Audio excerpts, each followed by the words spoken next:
दोस्तों नमस्कार। मैं परशुराम सिंह और आप देखना शुरू कर चुके हैं सच का प्रहरी। दोस्तों, अभी कुछ दिनों से एक खबर बहुत ज़ोरों से चल रही है। वो हमारे हॉस्पिटल की स्थिति। वहाँ पर आप जाते हैं, कभी कुछ ऐसा झगड़ा होता है, लड़ाई होता है, या आप देखते हैं कि हॉस्पिटल में अव्यवस्था है, कुव्यवस्था है, तो उस पर आप आवाज़ उठाते हैं तो क्या स्थिति होती है। उस पर सामने भी जो देखा मनीष कश्यप, या आपको याद होगा पीएमसीएच में जो मनीष कश्यप के ऊपर हमला हुआ, या आज से ठीक 4 साल पहले 5 साल पहले पटना के पीएमसीएच में ही प्रशांत राय नाम का शायद एक व्यक्ति था, वो भी यूट्यूबर था, और उसने भी जब आवाज़ उठाया था तो उसके ऊपर भी हमला हुआ था। यह एक अब शोभनीय कृत्य है। अपने कमियों को छुपाने का यह एक विभत्स तरीका है। मैं आप लोग के सामने यह बात रखना चाहता हूँ कि सरकारी हॉस्पिटल हमारे पैसे से चलता है। जनता की एक एक पैसे उस पर खर्च होते हैं। हमारी सरकारें उसको फंड देती है जिससे वो हॉस्पिटल चलता है। बहुत सारे ट्रस्ट उसमें जुड़े हुए रहते हैं। अभी मैं आप लोग के साथ इस विषय पर विस्तृत चर्चा करने वाला हूं। दोस्तों, आप जानते हैं पटना का पीएमसीएच हमारे बिहार के जितने भी सरकारी हॉस्पिटल हैं, हर डिस्ट्रिक्ट लेवल का, हर ब्लॉक लेवल का जुड़ा हुआ रहता है उससे। आज पीएमसीएच की स्थिति या कहीं और भी हॉस्पिटल की स्थिति आप क्या है देखते हैं, उसमें कुछ परसेंट डॉक्टर का ऐसा भी होते हैं जो उसको व्यापार समझते हैं। चिकित्सा विज्ञान है, चिकित्सा सेवा जो है उसको व्यापार समझते हैं। उनके जो स्टाफ हैं, नर्स हैं, उनके जो वहाँ पर काम करने वाले छोटे जो अपना जो सफाई कर्मी वगैरह होते हैं, उन लोग हैं, या फिर आपको जो कंपाउंडर वगैरह हैं, जो कुछ डॉक्टर भी हैं, उन लोग पेशेंट जो जाते हैं उनके साथ कैसा व्यवहार करते हैं। आप लोग यदि कभी गए होंगे तो सामने से देखे होंगे। शायद आपके साथ नहीं हुआ होगा ऐसा, लेकिन और लोगों के साथ ऐसा होता होगा। तो 2-4 दिन कभी रुकने का ऐसा मौका मिल जाता होगा सरकारी हॉस्पिटलों में, तो आप बखूबी देख सकते हैं। या कभी एकाएक सीरियस पेशेंट को लेकर जाइए तो देखिए हॉस्पिटल वाले कैसे इग्नोर करते हैं, कैसे सक्षम होते हुए भी अपने हॉस्पिटल में इलाज नहीं करने देते हैं और मना कर देते हैं और रेफ़र कर देते हैं। चाहेंगे तो हमारा पेशेंट उनके हॉस्पिटल में भी बच सकता है, लेकिन वो हाथ नहीं लगाना चाहते हैं, रिस्क नहीं लेना चाहते हैं और दूसरे हॉस्पिटल में भेज देते हैं। चूँकि दूरी अधिक होने के कारण रास्ता में जाते जाते पेशेंट दम तोड़ देता है। अक्सर ऐसे देखने के लिए मिलता है। कहीं कहीं पर तो हमारा जो चिकित्सा सेवा है उसको इस तरह से व्यापार बना लिए हैं को हमारे साथ मोल भाव भी करते हैं, हमें परेशान करते हैं पैसा देने के लिए, एक्स्ट्रा पैसा देने के लिए। या फिर जब हमारी सरकार हमारे देश की सरकार चिकित्सा विभाग के ऊपर इतना खर्च करता है और हॉस्पिटल वगैरह में इतना खर्च करता है, डॉक्टरों की इतना सैलरी देता है और इतना व्यवस्था बना के रखता है कि आज भी बिहार का जो पीएमसीएच है उसको एशिया का सबसे बड़ा सरकारी हॉस्पिटल बोला जाता है। मतलब पीएमसीएच हॉस्पिटल जो है वो अपना स्थान रखता है। तो मैं यहाँ पर आपको ये बताने की कोशिश करूँगा कि यदि वहाँ पर यदि कुछ टेस्ट वगैरह ऐसे भी होते हैं जो सक्षम होते हैं, उन लोग जो हमारे वहाँ पर डीन वगैरह होते हैं या चिकित्सा पदाधिकारी होते हैं, उन लोग यदि सही ढंग से मैनेज करें तो वो सारी टेस्ट वगैरह हमारे हॉस्पिटल में ही होंगे।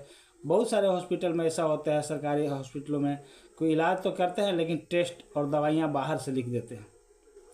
हम विवश होते हैं उन दवाइयों को बाहर से लाने के लिए, क्योंकि हमारा पेशेंट हॉस्पिटल में भर्ती रहता है, हमारे पास पैसा का अभाव रहता है तो हम सरकारी में जाते हैं और वहाँ पर भी 60%, 70%, 80% दवाइयाँ, इंजेक्शन और जो भी चिकित्सा सेवा में लगने वाले सामान वगैरह रहते हैं हमको बाहर से मंगाया जाता है।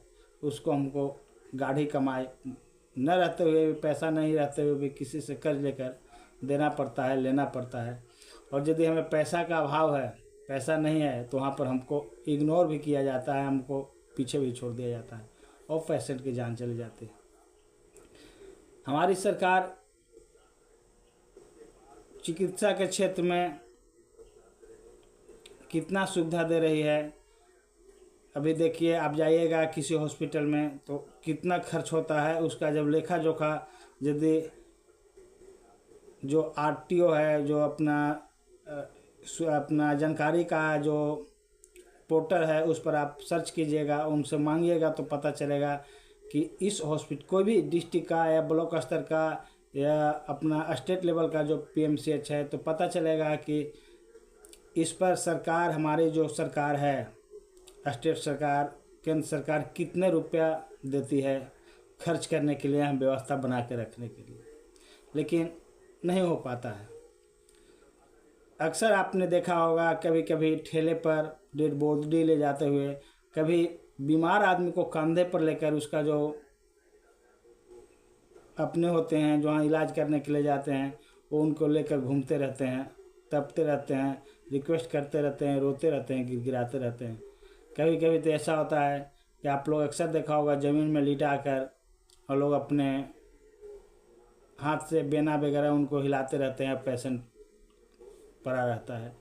ऐसे बहुत सारे विसंगतियाँ हैं वहाँ पर, और बहुत सारे प्रॉब्लम हैं जो फेस करना पड़ता है यदि आप किसी अपने के साथ आप जाते हैं और उसका विरोध करते हैं, उसका वीडियो बनाते हैं, जहाँ पर वहाँ पर आप देखते हैं कि गलत हो रहा है, ऐसा नहीं होना चाहिए, यहाँ पर धांधली हो रहा है, तो वहाँ पर जो कर्मी होते हैं आपके साथ मारपीट करते हैं, झगड़ा करते हैं।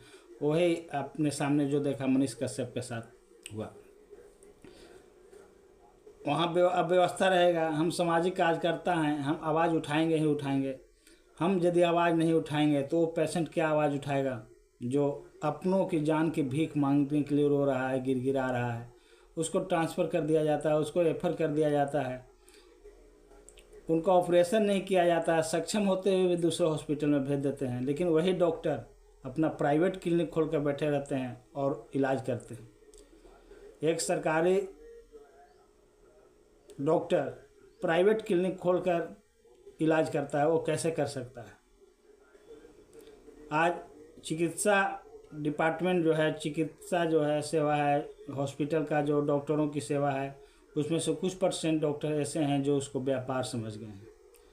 ठीक उसी तरह से हमें नोचते हैं जैसे हम उनके पास ग्राहक आ गए हैं और उनको जितना हमसे चूसना है वो हमारे खून को, ब्लड को चूस सकते हैं। ये मैं नहीं कह रहा हूँ, ये हमारा मीडिया बताते रहता है। अक्सर ऐसे समाचार पत्रों में ऐसे खबरें छपते रहती है जहाँ पर देखा जाता है कि पैसा के खातिर डॉक्टर पेशेंट की जान ले लेते हैं। पैसा के खातिर कंपाउंडर वगैरह लोग अच्छे से सेवा नहीं कर पाते हैं, उनको अच्छा से इलाज नहीं कर पाते हैं। और इससे भी आगे बढ़कर अक्सर ऐसा समाचार सुनने के लिए मिलता है कि किसी पेशेंट का अंग निकाल कर भी बेच दिया जाता है, या जिसको जिस चीज़ का मान लीजिए कोई बीमारी है, अंदर निकालना है कौन सा, काटना है कौन सा, हटाना है कौन सा अंग, और दूसरे जो अंग की कोई ज़रूरत नहीं है हटाने की, उसको भी हटा दिया जाता है पेशेंट की मर्जी के खिलाफ। पेशेंट बेचारा नहीं जान पाता है, आवाज़ भी नहीं निकाल पाता है और कुछ कर भी नहीं पाता है, कारण कि यदि 10 के साथ गलत होता है तो कोई विरोध करने वाला एक होता है, 9 उसको महसूस कर उस दर्द को अनसुना कर नासमझ ही बनकर उसको भूल जाता है। और ऐसे अक्सर सरकारी हॉस्पिटलों में, हमारे देश के हॉस्पिटलों में, ये नहीं कि मैं बोल रहा हूँ अपने डिस्ट्रिक्ट या अपने स्टेट, या मैं पूरे देश की बात कर रहा हूँ कि बहुत सारे हॉस्पिटलों में ऐसे कारनामे अक्सर पेपर में छपते रहते हैं जो हमें चिंतित करते हैं, हमें परेशान करते हैं। आज हम बीमार होते हैं, दौड़े दौड़े डॉक्टर के पास जाते हैं। डॉक्टर को भगवान की दर्जा दी जाती है, धरती का भगवान डॉक्टर होता है जो हमें मरने से बचाता है। कुछ भी हो जाता है, भागकर हम डॉक्टर के पास जाते हैं, वो हमको यथा सुविधा अनुसार हर कोशिश करते हैं कि हमें कोई तकलीफ़ न हो, और उनका सेवा भाव सराहनीय भी होता है। लेकिन ठीक उसी तरह से तालाब में एक मछली यदि मर जाता है तो पूरा तालाब को गंदा कर देता है, दुर्गंधित कर देता है। उसी तरह से हर डिपार्टमेंट में मैं समझता हूँ कुछ लोग ऐसे रहते हैं जो अपने डिपार्टमेंट को में दुर्गंध फैलाते हैं, उसे खराब करते हैं। ऐसे ही कुछ लोगों के कारण आज चिकित्सा डिपार्टमेंट भी बदनाम हो चुका है, और वहाँ पर जो काम करने वाले तटस्थ और ईमानदार डॉक्टर भी हैं, ऐसे लोगों के सामने उनका भी प्रतिष्ठा और उनका भी काम धूमिल होता है। आज हमारी सरकार को इस पर ध्यान देने की ज़रूरत है। हमारा सरकार यदि एक्टिव रहेगा, समय समय पर उस पर जांच चलते रहेगा, निगरानियां चलती रहेगी, और ईमानदारी सबसे बड़ी चीज़ होती है जो धीरे धीरे हर सरकारी संस्थानों से विलुप्त हो रही है। यदि ईमानदारी से कार्य किया जाएगा तो अक्सर ऐसी घटनाएं पर प्रतिबंध लगेगी, और ऐसी घटनाएं नहीं होगी जो हमारे देश के लिए, हमारे समाज के लिए, हमारे राज्य के लिए कलंक के समान।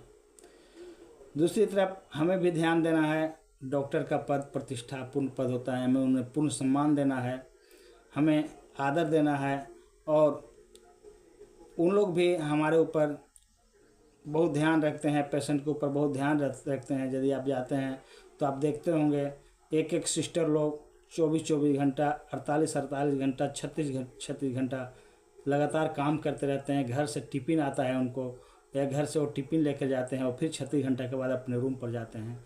निस्वार्थ तटस्थ रूप से बहुत सारे सिस्टर लोग, बहुत सारे डॉक्टर लोग भी हैं जो सेवा करते हैं।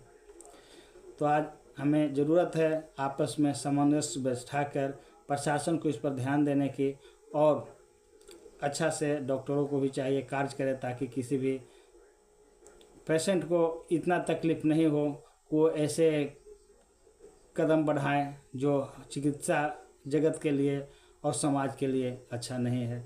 और चिकित्सकों को भी चाहिए कि ऐसे गलत कार्य नहीं करें, चिकित्सा को व्यापार नहीं बनाएं ताकि वो समाज में कलंक के समान कलंकित हो। दोस्तों, मेरा यह स्टोरी जो आज की चिकित्सा व्यवस्था पर है, आपको कैसा लगता है? यदि अच्छा लगता है तो मेरे चैनल सच का प्रहरी को सब्सक्राइब करें और मेरे चैनल वीडियो को लाइक करें। फिर मैं मिलूँगा ऐसे ही एक सच्ची घटनाएं पर आधारित कहानी के साथ, अगले कहानी के साथ। तब तक मैं विदा लेता हूँ। मैं परशुराम सिंह आप लोग से विदा लेता हूँ। जय हिंद।